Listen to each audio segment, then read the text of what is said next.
Hello කෝසිනිස් channel එකට ආදරෙන් පිළිගන්නවා. මම අද ඔයාලට මම හදන විශේෂ බත් එකක් අරගෙන තමයි යාවේ. ඇත්තට මේකට මම නම කියන්නේ සුදු නැන්තගේ බත් එක කියලා. මොකද එයා තමයි මේ බත් එක රස්සටම හදලා අපිට දුන්නේ. මේ බත් එක හදන්න අනිවාර්යයෙන්ම මාළු මිරිස් ඕන. ලංකාවේ මාළු මිරිස් එක නිව්සීලන්ත වල හොයාගන්න ටිකක් අමාරුයි. ඉතින් අපේ යාළුවෙක්ගෙන් තමයි මට මේ මාළු මිරිස් ටික හම්බුනේ. ඉතින් මේ බත් එක රස බලපු හැමෝම වගේ මගේ මේ රෙසිපි එක ඉල්ලලා තිබුණා.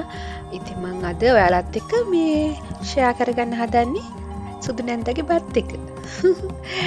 මේකට ඕන කරන්නේ කුකුළු මස්, තක්කාලි සහ සුපිරි කීරි සම්බ එක තමයි හරියටම හරියන්නේ.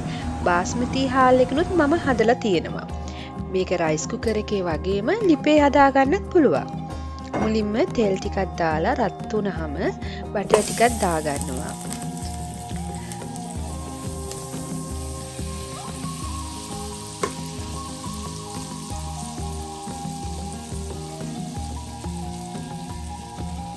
ඒකට එනසාල්, කරාබු නැටි, සුදු ලූණු ගෙඩියක්, ඉඟුරු කෑල්ලක්, කරපිංචා, රම්පා, අමු මිරිස් කරලක් සහ තක්කාලි ගෙඩි දෙකක් වගේ දාලා ලුණු කහ දාගත්ත චිකන් ටිකත් මේකට දාගන්න.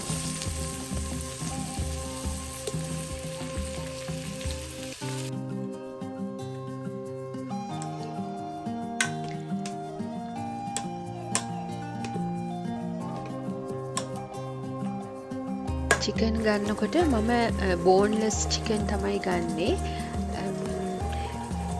ඒක ටික වෙලාවක් තැම්බෙන්න තියලා වතුර කෝප්පයක් දාගන්න.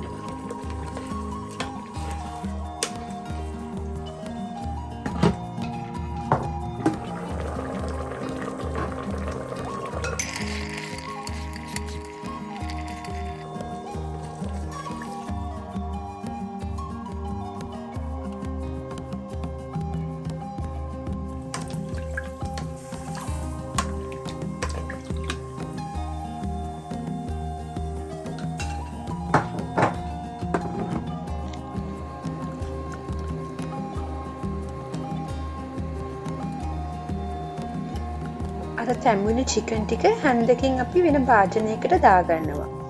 ඊට පස්සේ හෝදගත්ත හාල් ටිකත් මේකටම දාගන්නවා. අර ස්ටොක්ෙන් තමයි බත් එක හැදෙන්නේ. කහ තක්කාලි මික්ස් වෙලා මාරම ලස්සන පාටකුත් එනවා.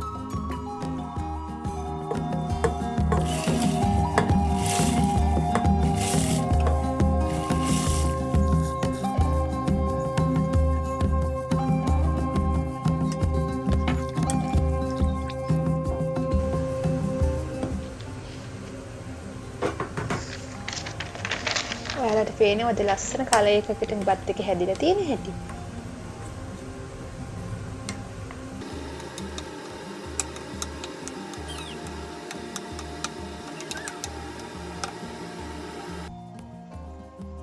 දැන් අපි යන්නේ කුකුළු මස් මාළු මිරිස් දාලා හදාගන්න ඩෙවල් එක වගේ එක හදාගන්න. පෑන් එකට තෙල් ටිකක් දාලා අර තම්බ ගත්ත චිකන් ටික ගෝල්ඩන් කලර් එකක් වගේ එනකම්ම මේ ටිකක් වැදෙන්න දෙන්න ඕනේ.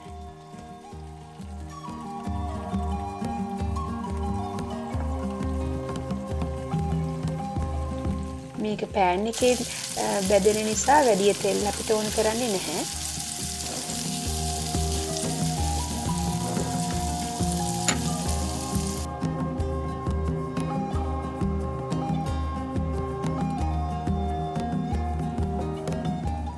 මේකට අපි තව ලුණු ටිකක්, ගම් මිරිස් ටිකක් එහෙම දාගන්න ඕන.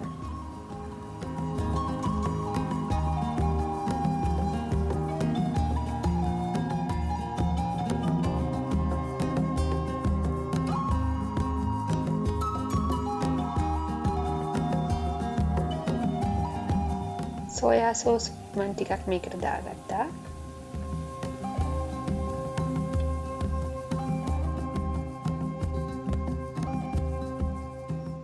දැන් මේ චිකන් ටික වෙනත් භාජනයකට දාගෙන අපි කපාගත්ත මේ මාළු මිරිස් ටික ආයෙමත් පෑන් එකට දාගන්නවා. මම බෙල් පෙපර් එකකුත් දැම්මා. ඒකිනුත් ලස්සන පාටකුත් එනවා. ඒක ඕනෙම නැහැ.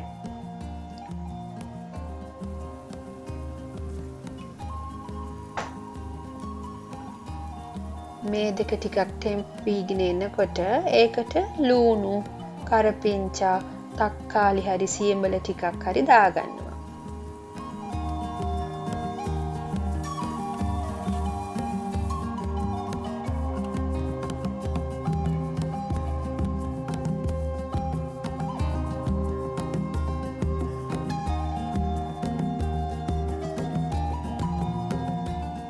ඊට පස්සේ තක්කාලි, අමු මිරිස්, ලුණු ටික එහෙම දාගෙන ඒකට ඇති ලුණු එහෙම බලලා ඒකට ලුණුව දාලා කටයුතු දාගන්න.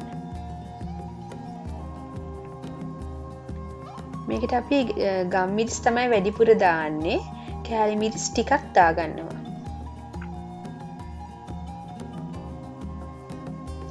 මේක මාළු මිරිස් නැතුවම නම් හදලා වැඩක් නැහැ. ඒ නිසා අනිවාර්යෙන් මාළු මිරිස් ඕනමයි. දැන් තියෙන්නේ අපිට අල ටිකක් තම්බගෙන ඒකත් මේ වගේ පෑන් එකක් රත් වුණාට පස්සේ තෙල් ටික දාගෙන මේ තැම්බිච්ච අල ටික මේ බෙද ගන්න ඕන.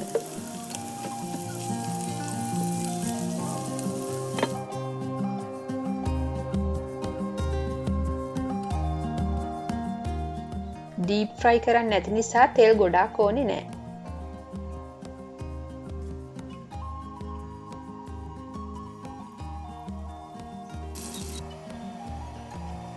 මෙන්න මේක තමයි විශේෂයෙන්ම හදාගන්න ඕන සෝස් එක. හරි ලේසියෙන් හදන්න පුළුවන්. තක්කාලි ගෙඩියක්, පොඩි සයිස් එකේ සුදු ලුණු ගෙඩියක්, ලුණු අමු මිරිස් 3-4ක් දාලා හොඳට බ්ලෙන්ඩ් කරගන්නවා. ලුණු රස අනුව එකතු කරගන්න දෙහි බෑයක් වගේ දාගන්නවා. මේ සෝස් එක නම් අනිවාර්යෙන්ම ඕන. තව බිත්තර තම්බලා, වම්බුටු මෝචු හෝ බැදලා උයලා ඒ වගේ මෙනු එකට ඇඩ් කරගන්නත් පුළුවන්. එහෙනම් ඔයාලත් මේ අලුත් රයිස් එක හදලා මටත් කමෙන්ට් එකක් දාන්න.